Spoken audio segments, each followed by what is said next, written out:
So yun, what is up sa inyo mga boss? So we are back again with another vlog. So for today's video mga boss, meron naman tayong bagong project bike. So ano nga ba yun? Papakita ko muna sa inyo yung picture ng pagkakuha natin sa kanya. And then, ayan, kung makikita nyo. So ngayon, pakita ko naman sa inyo yung kalagayan ng bike ngayon. So, ayan siya. Pinarts out na natin. Ito na lang yung frame kasi plano natin sa frame ay ipapolish natin. Ayan. So, bumili na tayo ng mga strip sole. Ayan. Bumili tayo ng gamit. Strip sole tsaka ng clear coat. Ayan. Tapos may stickers din tayo lalagay dyan. So, ngayon, strip sole muna natin yan at i-polish. So, tara, simulan na natin build to. Let's go.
So what's up guys, so we are on the process pa rin ng ating pagpapolish, pag-strip sole dito sa ating frame. So ayan, check nyo.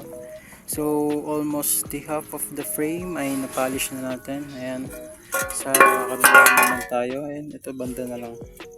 Tapos sa mamaya i-detail na natin yung mga ito, yung ganyan-ganyan, no? Mga singit-singit dito sa mga bandang welds ay tapasadahan natin para mas kuminis. So hanggang dito muna mga boss. So update ko kayo mamaya pagka natapos na natin. So mahirap kasi mag video eh. So napakatagal na natin dito, almost 3 hours na tayo nandito nagpa-polish. So mamaya na lang mga boss. So update ko kayo pag tapos na. Let's go. So yun na nga na mga boss, na i-polish na natin yung ating frame. Ayun, natanggal na natin lahat ng mga paint. So meron nga lang mga tira-tira sa mga welds. So hindi na natin siya matanggal, pero all goods na rin, natin hindi na rin niya pansinin. So ngayon, gawin natin is lilihain na natin siya ng nabili natin grit is 120, which is ayun. Ayan.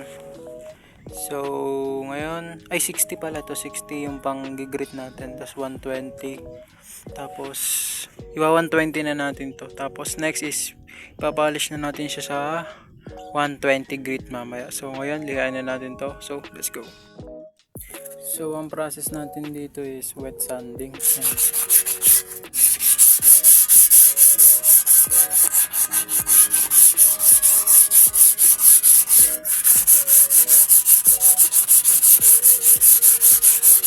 So wala kasi akong phone holder, so balikan ko na lang mamaya pag nasaan na natin to lahat. So yun lang, let's go. So yun, all goods na siya mga bossing. Ngayon, no? Polish na siya. So napakinis na rin natin. So ngayon pinapatuyo na lang siya at magpapahinga muna tayo dahil kanina pa tayo dito liha ng liha. Tsaka strip sole ng strip sole, masakit na katawan ko. So ngayon, kain muna tayo, pananghalian kahit anong oras na, alas 5 na. So mabilis lang tayo, papatuloy lang natin to, tapos pipainta na natin siya ng, lalagyan muna natin siya ng decals, tapos pipainta na natin siya ng clear. So, para makaabot din tayo sa sinag ng araw. So, ngayon, kain muna tayo. Then, mamaya na lang. Let's go! So yun mga boss, okay na yung ating frame. Ayan, nailatag na rin natin sa ating pagpipinturangan. So ngayon, ang ilalagay natin dyan na decals is ito, Foxter.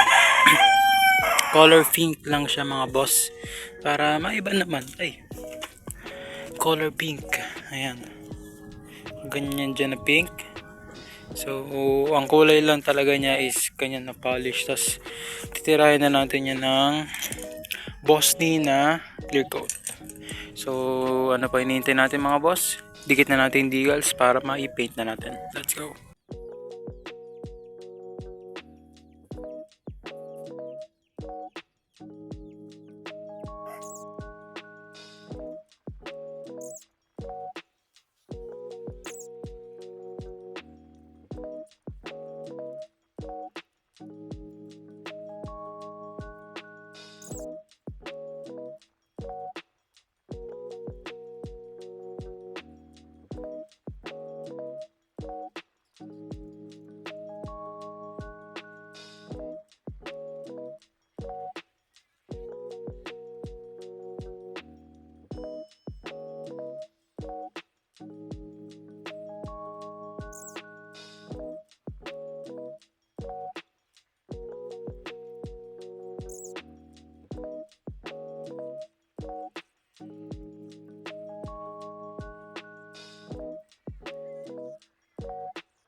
So yun mga boss, nadikitan na natin. So minimal design lang. Lagay lang tayo dito ng malaking Foxter. Tsaka dito yung maliit. Tapos dito yung logo ng Foxter. Ayan. Minimal design lang mga boss para hindi masyadong madumi. So yan, tanggalan natin to. Plastic niya. Tapos para masimulan na dahil wala ng araw. So yun, tara. Tanggalan natin tong mga to. Para lagyan na natin ng clear.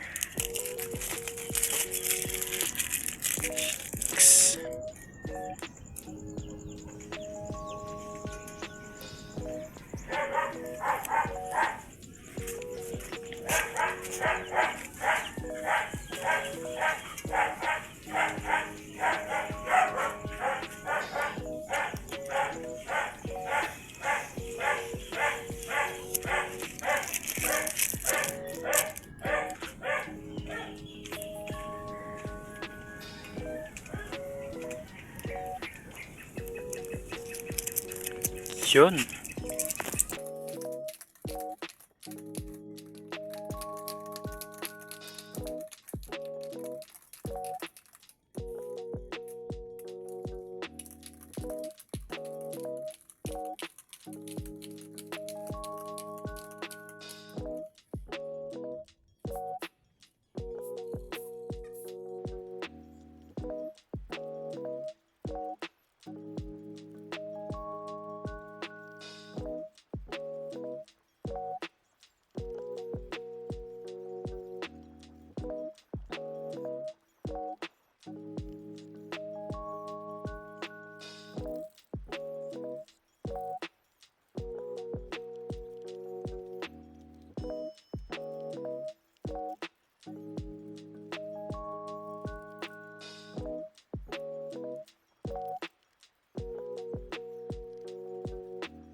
So ayan mga bossing, all goods na siya oh. Napainta na natin siya ng clear. Then ayun na siya. So hindi ko lang mapakita sa camera, pero sobrang kinis niya. Meron nga lang din mga yung mga tulo-tulo, pero ala, hindi naman tayo sanay mag-paint, so okay lang yun, pero di naman pansinin yan. So papatuyuin na lang natin siya kahit konti na lang yung araw. So hanggang dito na lang pala mga bossing yung ating video. So ang na-accomplish natin for today sa ating project Foxter is i-paint natin siya at i-polish. So yun, all goods na siya mga bossing, oh. Ganda. So yun, hanggang dito na lang muna mga boss ang ating video. So abangan nyo sa part 2, kakabit na natin yung kanyang cranks and then yung fork. So hanggang dito na lang, let's go.